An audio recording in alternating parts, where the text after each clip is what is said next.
곽상도 의원이 도와줬잖아요. 그 당시에 대장동 사건에 대해서 김만배 씨에게.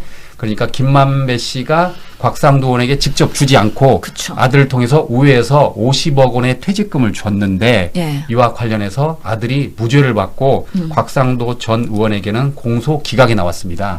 그런데 제가 살펴보니까 1심에서 뇌물 무죄가 나왔는데 항소심을 다툴 때 그 검찰이 바로 하지 않고 별건으로 추가 기소를 했나 봐요. 예. 그래서 곽상도 전 의원에게는 공소 기각을 줬다. 그런데 댓글을 보니까 예. 지금 검찰이 봐주려고 공소를 잘못한 거 아니냐. 그리고 판사는 더 봐줬다라고 하는데 요즘 무죄가 유행인 것 같습니다. 그러니까요. 지금 뭐 실제로 문제가 됐었던 많은 건들이 지금 뭐 김건희 무죄, 명태균 무죄, 곽상도 의원까지 무죄. 곽상도 의원 아들 무죄. 예, 곽상도 의원도 그렇게 됐고 아들도 무죄고 예. 지금 모든 지금 윤정부에서의 문제가 있었던 사람들이 다 무죄가 되는데 예. 이거는 사법부의 문제이기도 하지만 윤석열 정부 당시의 검찰들이잖아요. 그렇죠. 예. 그러니까 이 검찰들이 얼마나 제대로 수사를 하고서는 증거에 대해서 재판부에 올렸느냐 이런 부분에 있어서의 허술함이 드러나고 있는 거 아닌가라는 생각이 들고요.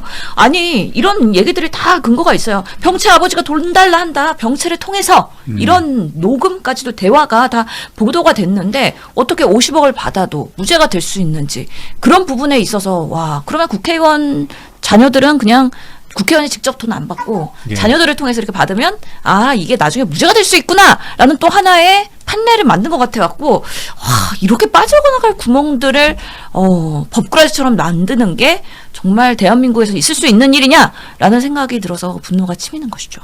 그러니까 제가 만약 의원이라면 로비를 받아줘요.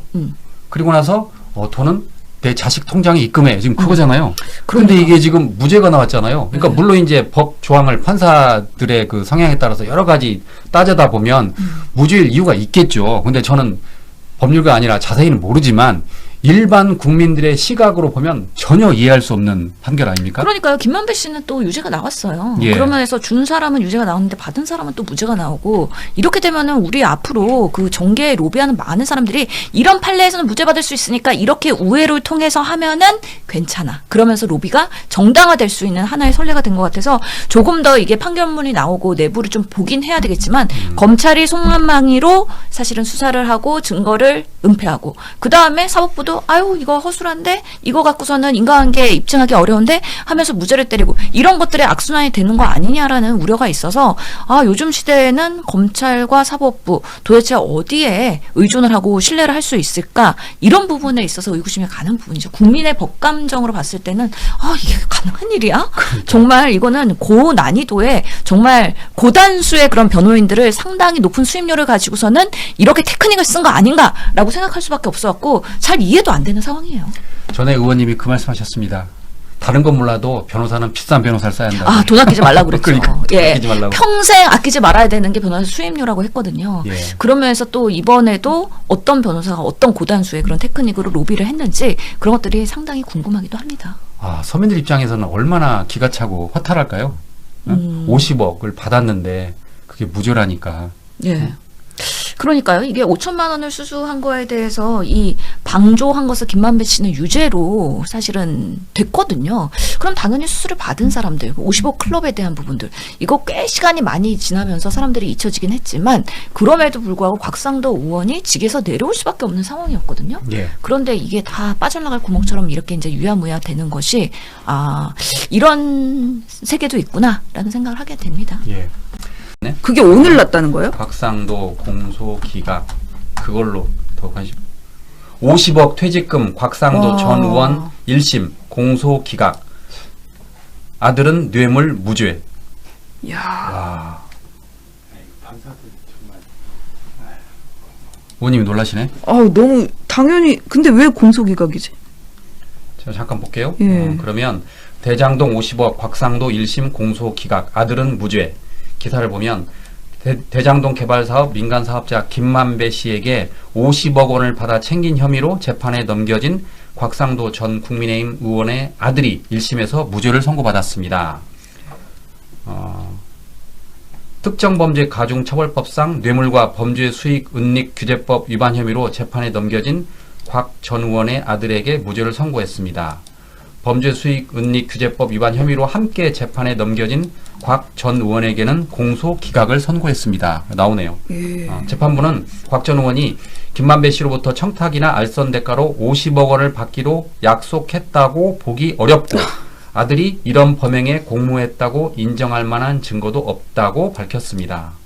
정말 신박한 네, 판사들이네요. 그러네요. 돈은 받았지만 공모를 안 해 증거가 없다. 예. 그러니까 비슷하잖아요. 그 김건희 씨도 여론조사를 무상으로 제공받았는데 명태균 씨가 야. 그 김건희한테만 중개한 여러 사람한테 나눠줬다. 뭐 예. 그거잖아요. 근데 공소기각이 더 놀라운데요. 그러네요. 예, 그동안 그러니까 공소기각 사유가 뭔가 봤더니 공소권 남용이라는 거예요. 공소권 남용. 예. 네. 그러니까 1심에서 뇌물무죄가 나오니까 검찰이 항소심에서 다투는 게 아니라 범죄수익 은닉이라고 별건으로 추가 기소를 한 게 뭐 자의적인 공소권 행사라고. 아니 그렇게 공소권을 검찰이 엄청나게 많이 남용을 했었는데 여지껏 네. 공소기각된 거 거의 못 봤습니다. 다 봐줬는데. 예, 뭐 계속 그게 뭐 그 공소권 남용됐어도 뭐 유죄라고 계속 냈지 않습니까? 예. 근데 왜 이런 공소권 남용의 검찰의 나쁜 거를 꼭 곽상도에게만 이런 혜택을 베풀어 줍니까? 예. 국민들이 보면은 실제로 공소권 남용이 돼서 뭐 억울한 수사 막 뭐 허위 자백 뭐 이런 걸로도 해도 아무리 공소권 남용 그러니까 공소기각은 거의 없습니다. 예. 그런데 이런 국민적인 관심사에 있는 엄청난 50억을 받은 예. 이 사건에 대해서 그 공소기각을 해주다니. 그러니까 지난번에 추가한 의원이 그런 이야기 했습니다. 예. 억울하면 판사해. 그렇습니다. 제가 한 얘기가 아니고 아니 부끄럽지 판사가 않습니까? 그런 식으로 한다는 거예요. 예. 억울하면 판사해라는 식으로. 야, 검찰이 일부러 이렇게 봐준 건지, 기소를 엉망으로 한 건지, 아니면 법원이 뭐 억지로 면죄부를 준 건지 지금 황당하네요, 이건. 그러니까요. 지난번 김건희 씨 무죄 사건 나오니까 제가 물어봤어요. 이거 어떻게 해야 됩니까? 그랬더니 최강욱 전 의원이 억울하면 판사해라라는 식으로 이렇게 생각한다는 거예요. 그만큼 판사들이 자기 생각대로 멋대로 할 수 있다라는 거죠. 그 50억 클럽이 실제 있는 것 같습니다. 예. 예, 법조 카르텔 사이에. 너무 씁쓸합니다.